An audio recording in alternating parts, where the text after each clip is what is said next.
भगवान का। ध्यान रखना, मांगे के लिए अकल चाहिए। परीक्षित जी, मांगने के लिए अकल चाहिए हैं? और स्कूल वाले बालक कहते हैं कि नकल करवे के ताए अकल।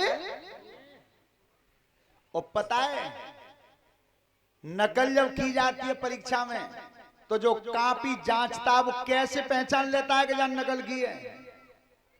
वो इस तरह पहचान लेता है कि माने एक पेज में तो सवाल तो पूछा है एक लाइन का, पेपर में सवाल जो आया वो एक लाइन का, और पतो चली हमारे लोकेंद्र बारे मालूम पड़ी तो वो पूरा पेज ही उतार दो।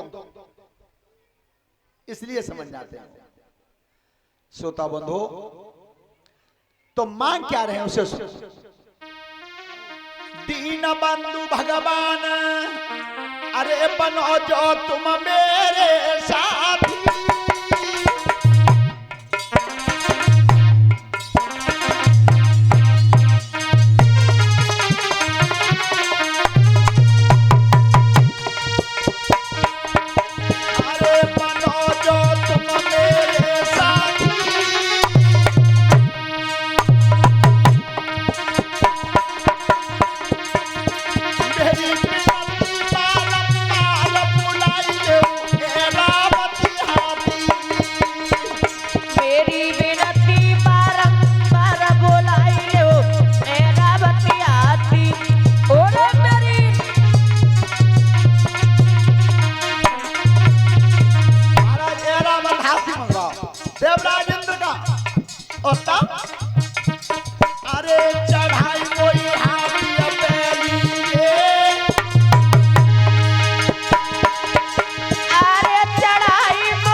सब देवताओं को संग लेकर ऐरावत हाथी को मुझे बैठा कर और थोड़ी देर के लिए मेरे भवन को चला।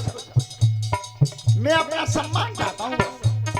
मेरी मौसी ने जी कह रही है कि तेरा बाप जंगल में रहता है, तो आज मैं संसार के पिता को दरवाजे पर खड़ा कर दूंगा।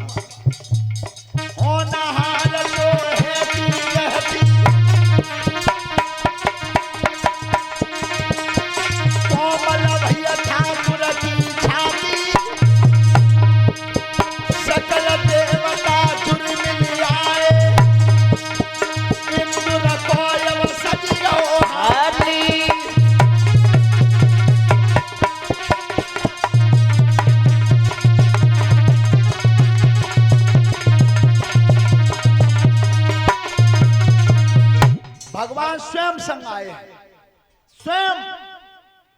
ध्यान रखना, मांगने के लिए क्या मांगा था? केवल भगवान को मांगा अपने दरवाजे तक। ऐसे नहीं।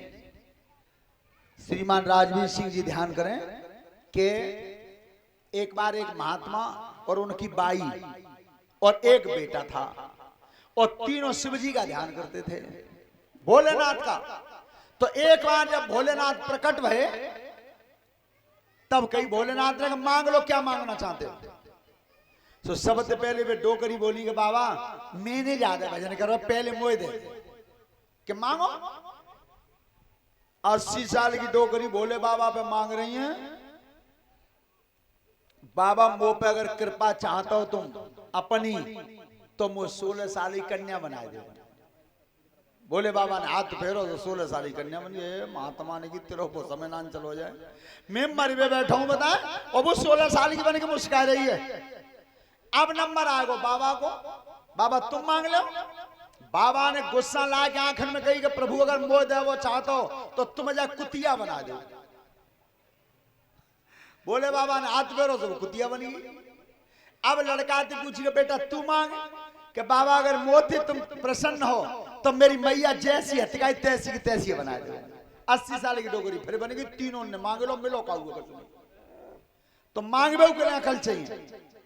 श्रोता बंधु, तो जैसे यहाँ ध्रुव जी आए सबसे पहले बाहर रोका मौसी के दरवाजे पर, सुरची के यहाँ।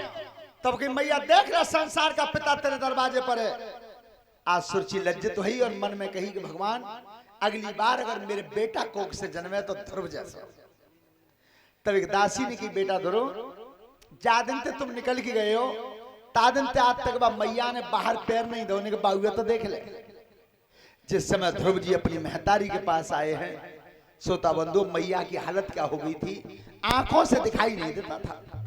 इतनी रोई थी ध्रुव के गम में कि आज महतारी अंधी हो गई थी। और आज तुमने प्रमाण ये देखा भी होगा बहुत जगह, बेटा के गम में बहुत माताएं मर गई हैं, बेटा के गम में। लेकिन आज तक किसी महतारी के गम में कोई बेटा नहीं मरा। श्रोता बंधु, तो जिस समय भक्त ध्रुव ने अपनी महतारी के नेत्रों पर हाथ रखा और भगवान का स्मरण किया, एकदम मैया को दिखाई दिया। तब कही भगवान ने कि बेटा ध्रुव अब तेरा वचन पूरा हो गया, अब तेने पहले तो कुछ मांगो ही नहीं, अपने लिए तो कुछ मांगा ही नहीं, प्रभु मुझे कुछ नहीं चाहिए। लेकिन कहा क्या ध्रुव ने, आपने सुना हो ये थाली की रामायण की धुन है, ये हमने बहुत दिना कौन राय आश्रम पे गाई है और हमारे गुरु जी गाते हैं। कौन सी? अरे काम का देउगे और कामों पे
हाथ बेटा तेने मांगा नहीं है, फिर भी मैं तुझे आज वो दूंगा जो आज तक मैंने किसी को नहीं दिया। 36,000 बरस ध्रुव जी तुम राज करोगे, 36,000 बरस। और जिस समय इस दुनिया को छोड़ करके जाओगे, उत्तर दिशा में तुम्हारे नाम से ध्रुव तारा बन जाएगा। वो परम धाम दिया मैंने। सब ग्रह अपनी जगह से जगह बदल सकते हैं, लेकिन ध्रुव तारा कभी अपनी जगह से नहीं हिलेगा, आज तक नहीं हिलता है। हाँ, ध्रुव अपनी जगह पर है, दृढ़ विश्वास का नाम ही तो ध्रुव है। श्रोता बंधु, जीवन में मेरी दो बात याद रखना। पहली बात तो कभी किसी को धोखा मत देना, और यह बहुत मजबूत दृष्टांत है परमात्मा का कि अगर तुम किसी को धोखा दोगे तो धोखा खाओगे। ऐसा नहीं हो सकता कि तुमने धोखा दे दिया तुम्हें नहीं मिलेगा। किस तरह से धोखा? इस तरह से नहीं देना चाहिए कि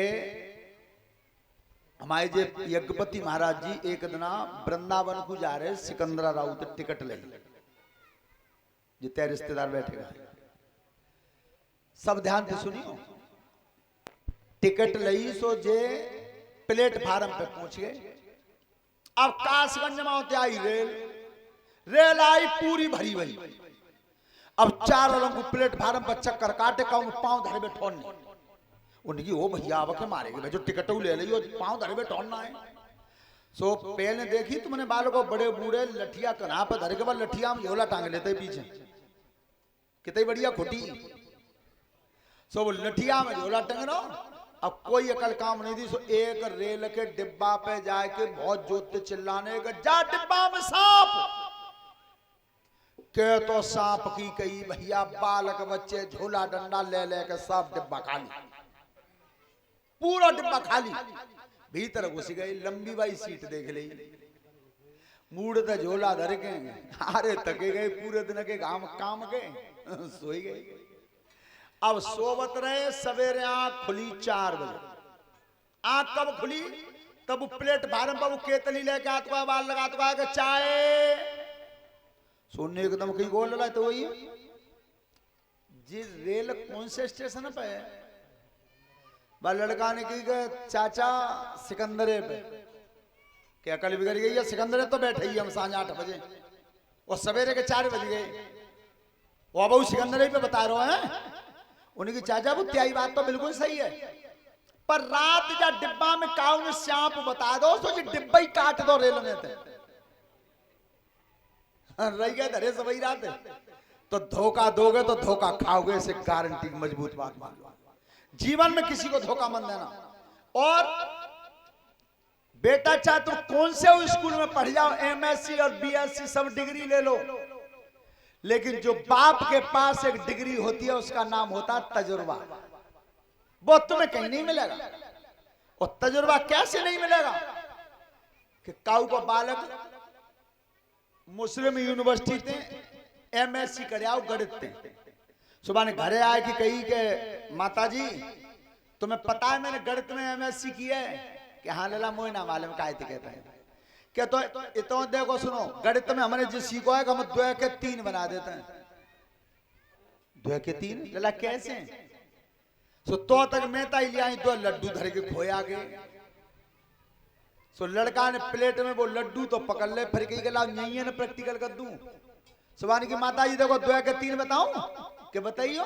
सुबह लड़का ने बाप बैठे पीछे कुर्सी डाल रहे हैं और वो लड़का मेहता ही अगर शिकार हो। सुबह ने कही कि देखो माता जी 1 2 2 और 1। ये लला मेरी ना समझ में आई। अच्छा माता जी तुम समझिए ना पाई में गड़े तो फिर माने पर दोनों लड्डू हाथ में रहे, फिर कही कि 1 2 2 और 1। पीछे तो बाप ने की लला जे ना समझी मैं समझ गो इतने आ जा के देख लो पापा मैंने कही ना 2 के 3 कर देता। बिल्कुल सही बात है। पर सुन मैं अपना तजुर्बा बता रहा हूं, जब तेरे 2 के 3 करे का है, 1 लड्डू दे दे पई मेहताई और 1 दे दे मोह बचौता तू खा ले। ये तजुर्बा होता है, ये केवल बाप के यहां होता, किसी का नहीं होता। अब बताओ वो हताई दुए हैं। तो जीवन में बुजुर्गों की बात को ठुकराना मत, उनसे कुछ न कुछ सीखने को मिलेगा। और कभी किसी को धोखा देना, कभी धोखा मत देना। हाँ सोता बंधु, आज भगवान चले ध्रुव जी को परम धाम मिला। राजन परीक्षित ये राक्षस वंश कहां से पैदा हुआ, ये दैत्य वंश कैसे जन्मा, ये वृत्तांत मैं तुम्हारे सामने बता रहा हूं। कश्यप ऋषि के 13 रानी थी। सबसे छोटी रानी का नाम था दिति। और दिति के जब कोई संतान पैदा नहीं हुई तो कश्यप ऋषि भजन करने के लिए जा रहे थे। भजन करने के लिए श्रोता बंधुओं, तो दिति ने हाथ जोड़ करके प्रार्थना की है पति महाराज से। क्या प्रार्थना की? अरे सोतिली है गई बेटनु पारी,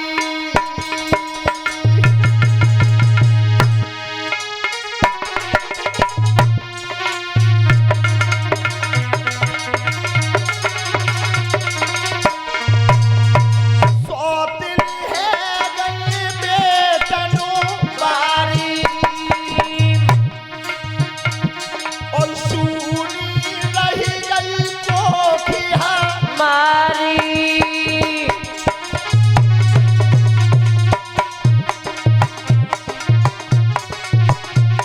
महाराज मेरी स्वाति सब बाल खनवारी है, पर मेरे कोई संतान नहीं भाई।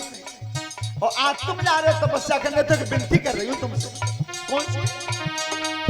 इतनी विनतियां सुनी लीजिए, एक बेटा की भीख मोहि दीजिए।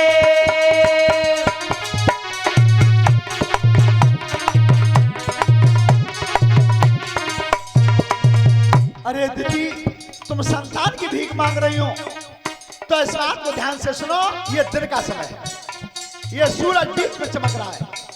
तो दिन के संयोग से जो संतान पैदा होती है वो राक्षस होती है। बार बार समझ आई रहे ज्ञानी, एक न बात दिखी ने मानी।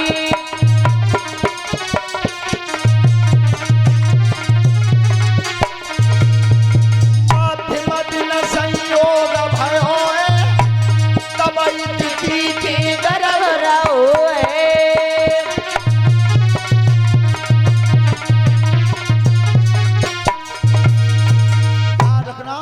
महात्मा जी चले गए और दिति के उदर में जो संतान रही, महात्मा जी तपस्या करते रहे, वो संतान नहीं जन्मी और जन्मी नहीं तो कितने दिन नहीं जन्मी, कितने दिन तक नहीं जन्मी। ये आपने सुना भी होगा कि जब फागुन के महीना में रस्याय भजन गाए जाते हैं तो ये रस्याय भजन की साखी है कि वो दिति का गर्भ कितने दिन नहीं जन्मा था। कैसे?